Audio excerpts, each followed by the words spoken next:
Hello there, I am MD Ojo and this is Clarity Hub. Welcome to Clarity Hub once again. I'm super excited to be sharing with you on very important secrets and nuggets that can help you attain clarity. Before we go into the subject of today, I'm sure you're thinking, what is this whole clarity fuss about?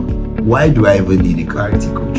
What's clarity all about? So I'll just take it again. Clarity is the ability to have clear foresight, clear vision, the ability to see clearly per time what's in front of you and make informed in capital letter, informed choices that will help you attain your goals. Because it's not an informed choice if the result doesn't meet the goal, or like if the result of what you are trying to pursue doesn't meet the intention or the purpose of why you pursued it in the first place. So clarity is the ability to be able to project an idea that this is what you want to achieve and take the right steps to be able to achieve it per time. And everybody at every stage needs clarity in their business, their relationships, their career, and anything that they're involved in. And I'm your go-to guy to help you attain it. So let's take a ride, shall we? I talked about the 5 canons of clarity, 5 golden canons of clarity. I'm going to be sharing one today, and that's understanding your why. Understanding your why. I call it identity or the science of purpose. The science of purpose, that means the word called purpose. P-U-R-P-O-S-E. I'm sure we've heard purpose. You have to know your purpose. You have to attain your purpose. And most times they say this to us, it sounds abstract because you're like, okay, what's my purpose? I see a lot of young people, because I work with a lot of young people, come at me and say, Bolaji, how do I discover my purpose? What's my purpose in life? I'm trying to find my purpose. And this question puts people in a place of stagnation because they try different things, they're just guessing it. And at the end of the day, especially if you're living in a country like Nigeria, you just end up with the most viable thing that meets or helps you pay the bill.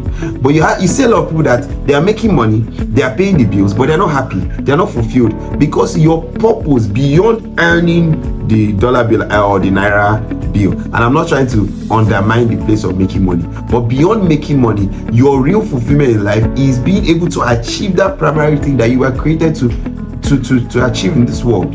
Everybody was made to achieve a purpose, and that purpose is directly proportional to the problems you solve, and those problems you solve are tied to the solutions you can provide to those problems. But first, it is tied to the problems you identify everywhere you go. For someone like me, I've always loved to talk. Since I was a kid, I always loved to talk, and I've always loved to help people, connect them from where they are to where they want to be. I always love to serve, and that's what has put me in leadership positions over the course of time. But at the point I began to think, how can I communicate this to help people become more effective, to help people become more productive and fulfilled? Very important, because there is a difference between being productive and there's a difference between being fulfilled. You can be very productive, effective at something. That means you achieve your goals or you achieve the outcomes that you have intended. Project managers, everybody, someone can give you a target and say meet this target, and you can be productive and meet it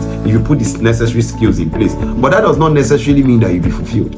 Fulfillment is that sense of joy, that sense of peace, that sense of wholeness you get by achieving something that has been primarily put in your DNA, in your setup to do. That thing you can literally do for free and be happy that you are doing it.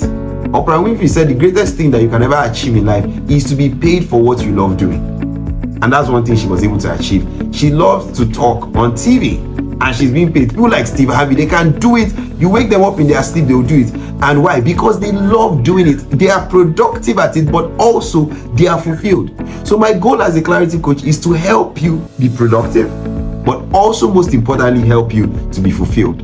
Now, going back to the number 1 on the 5 canon golden rules of attaining clarity, which is understanding your why, which is your identity. There are 2 important days in a man's life: the day he was born and the day he finds out why, the purpose behind why he was born. This was said by Mark Twain. So how do you discover your why, which is your identity? And one of the things I said earlier on in the introductory phase of this video is that the first identity given to a man is his name. There's something we call labeling and arrangement in clarity. Labeling, I created this formula from observation and just from studying various materials and primarily the Word of God. Labeling and arrangement is that everybody primarily defines what is in front of them to be able to maximize it. And most times what you cannot define, you cannot maximize and you cannot utilize. Everything has a name. So every time God will interface with a man, the first thing he will do to that man is to give him a name, because this experience that will come to that man, or that man will be confronted with, will also be tied to his name. If you check and study very well, have you noticed, I'm just about to share a secret with you, that if you find out the meaning of your name, the name they call you, you will see that your experiences are not far from your name. For example, my name is Bolaje, and it means a child that wakes up with wealth. One of the interpretations of my name is that I achieve things early. That means certain things. Wealth is not just money. Wealth of experience, wealth of resources, wealth of people, wealth of positions. Like, I noticed that I always have gone for things at an early age, and in short, most things I achieved it at a very early age of my life.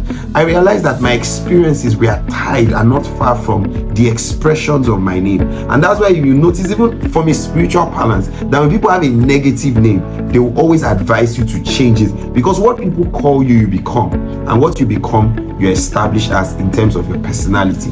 So first things first, in identifying your purpose or even anything you want to achieve, is that you have to name it. You label it. You give it a label. Then that label will now arrange it in the experience you want. Now also, it deals with also relationships. Have you noticed that most times everybody has a blank sheet about a person that you do not know, but it just takes you probably less than 5 minutes to make an impression on a person without the person saying anything. For example, if I walk into a room, people are already, now it's common to everybody. There is something in your brain that begins to evaluate the person. You just arrange them and put them in a particular place based on how they laugh, how they talk, how they dress, how they presented themselves the first minute. Everybody in your brain, you have a place called friendly, rude, unintelligent, stupid, kind, wicked. It's just there. And you see this compartment of your head. It's just few things that people have to do. Automatically you will label them and then put them in that folder, and that folder will now determine if you want to consistently interface with those people based on what you have defined them by. Secondly, in business, why is it important that people put billboards in front of their shops? Imagine I'm looking to buy drugs. Will I enter a restaurant? No. Why? Because I don't want to eat food, I want to buy drugs. And what informs me that this is a pharmacy? By the billboard, by the signage. Now let me tell you another golden rule. If you don't put something on your signage, people are going to put one for you. If you don't define things, people are going to define for you. And trust me, people always want to do that. So people that achieve the most in life are people that can define themselves. That's why most times someone meets you and say, oh, hello, my name is Bolaji, I'm a clarity coach. I am not putting the decision